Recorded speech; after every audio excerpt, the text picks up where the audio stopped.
صاحب کرامت، بہت ساری کرامتیں اعلیٰ حضرت سے موجود ہیں. ٹرین میں آپ ایک بار پیلی بھیت سے بریلی شریف جا رہے تھے اور پورا قافلہ، آپ کے کچھ رفقا بھی ساتھ تھے. تو آپ جو ہے وہ مغرب کی نماز کا وقت ہوا، 2 منٹ کے لیے ٹرین رکتی تھی. اور ہند میں میرا بھی جانا ہوا ہے، وہاں بالکل ٹرین جو ہے نا وہ بالکل ٹائم ٹیبل کے مطابق ہی چلتی ہے. 2 منٹ ہے تو 2 منٹ ہی رکے گی. تو ساتھیوں نے کہا کہ حضور اس وقت میں نماز کیسے ادا ہوگی؟ اعلیٰ حضرت امام اہل سنت نیچے تشریف لائے، آپ نے اذان کہی، اقامت ہوئی اور جماعت کھڑی ہو گئی. 2 منٹ 2 منٹ ہے یہ. اب جماعت جیسے کھڑی ہوئی تو سگنل دے دیا گیا، ٹی ٹی نے جھنڈی بھی ہلا دی. اب ٹرین چلنے کا نام نہ لے، انجن اسٹارٹ کر کے ڈرائیور آگے بڑھا، ٹرین ہلے ہی نہ. سارے لوگ جمع ہو گئے، ٹیکنیکل اسٹاف آ گیا کہ معاملہ کیا ہے. تو ادھر بریلی کا تاجدار اپنے رفقا کے ساتھ پلیٹ فارم پر بالکل اطمینان سکون کے ساتھ با جماعت نماز پڑھ رہے تھے.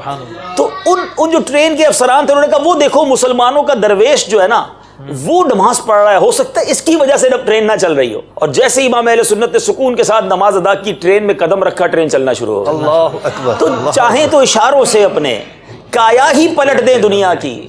یہ شان ہے ان کے غلاموں کی. تو پھر سرکار کا عالم کیا ہوگا کہ اللہ رسول کی یاد میں زندگی گزارنے والا ہو، دین کا کام کرنے کا جذبہ ہو، تو پھر راستے کھلتے ہیں، پھر غیبی مدد بھی آتی ہے. آج بھی یہ مناظر دیکھے جا سکتے ہیں، بس ہم اپنے اندر جو ہے نا وہ جذبہ پیدا کریں. اگر یہاں پر یہ بھی جذبہ کتنا ہمیں صاف نظر آ رہا ہے کہ امام اہل سنت کو نماز اور جماعت سے کیسی محبت ہے. آپ بھی سفر کرتے رہتے ہیں، عبدالحاد بھائی بھی کرتے رہتے ہیں، نماز چھوڑ دیتے ہیں کئی لوگ. سفر میں تو لوگوں کو نماز کی پرواہ نہیں ہوتی. اچھا وہ یہ سمجھتے ہیں کہ بھائی اب 4 نمازیں ایک ساتھ پڑھ لیں گے.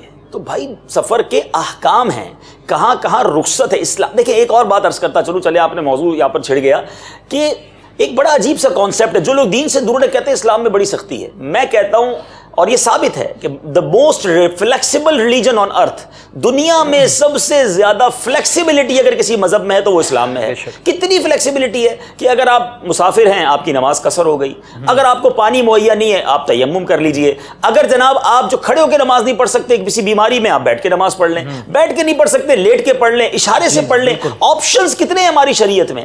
تو آپشن ضرور ہیں، لیکن ہم اگر نمازی سرے سے چھوڑ دیں. عبدالحاد بھائی بھی ساری دنیا میں سفر کرتے ہیں، کئی لوگوں کو دیکھا پکے نمازی ہوتے ہیں، یار جہاز میں نماز کیسے ہوگی؟ مذہبی حلیے والے ہوتے ہیں، اس کے باوجود جب نماز کا وقت ہوتا ہے، کئی مرتبہ میرے ساتھ بھی ایسا ہوا کہ جہاز میں بیٹھے ہیں، وقت ہوا نماز کا، باقاعدہ نماز کے لیے کھڑے ہو کر نماز پڑھنے کی ترکیب بن گئی. باقاعدہ ایک مرتبہ تو عبدالحبیب بھائی ایسا ہوا کہ جب نماز کے لیے کھڑا ہوا تو اندر سے وہ خود کرو جو تھا وہ جانماز لا کے دے دی. اس نے جانماز لا کے دے دی اور میں نے نماز پڑھی. دیکھا دیکھی جو ہے نا، یہی میں جملہ کہنے والا تھا، دیکھا دیکھی دوسرے بھی کھڑے ہو گئے. آپ کو یہ آپشن یہ کئی بار ہوا ہوگا کہ پہلے کوئی نہیں اٹھتا، اگر آپ اٹھے نا تو جو نمازی ہوتے ہیں نا انہیں خیال ہوتا ہے کہ جب یہ پڑھ سکتا ہے تو ہم بھی پڑھ سکتے ہیں. پھر دیکھا ماشاءاللہ کئی لوگ اٹھتے ہیں. لیکن سب مسلمانوں کو یہ خیال رکھنا چاہیے کہ چاہے سفر میں ہو، چاہے حضر میں ہو، گھر پر ہو یا سفر میں ہو، ہاں جو ہمیں رخصتیں دی گئی ہیں ہم قصر ادا کریں. ہاں اگر جہاز میں بعض اوقات کھڑے ہو کر نماز پڑھنے کی اجازت نہیں دی جاتی تو اس کی شرعی احکام موجود ہیں، اس پر عمل کیا جائے، لیکن نماز نہ چھوڑی جائے. نماز ضرور پڑھی جائے. اور اگر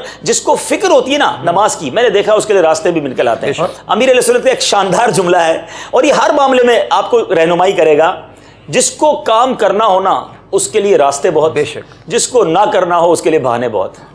آپ کی مرضی ہے، اگر آپ نے کرنا ہے تو راستے نکلیں گے، نہیں کرنا تو 100 بہانے. صلو علی الحبیب صلی اللہ تعالی علی محمد. مجھے اپنی اور ساری دنیا کے لوگوں کی اصلاح کی کوشش کرنی ہے انشاءاللہ عز و جل.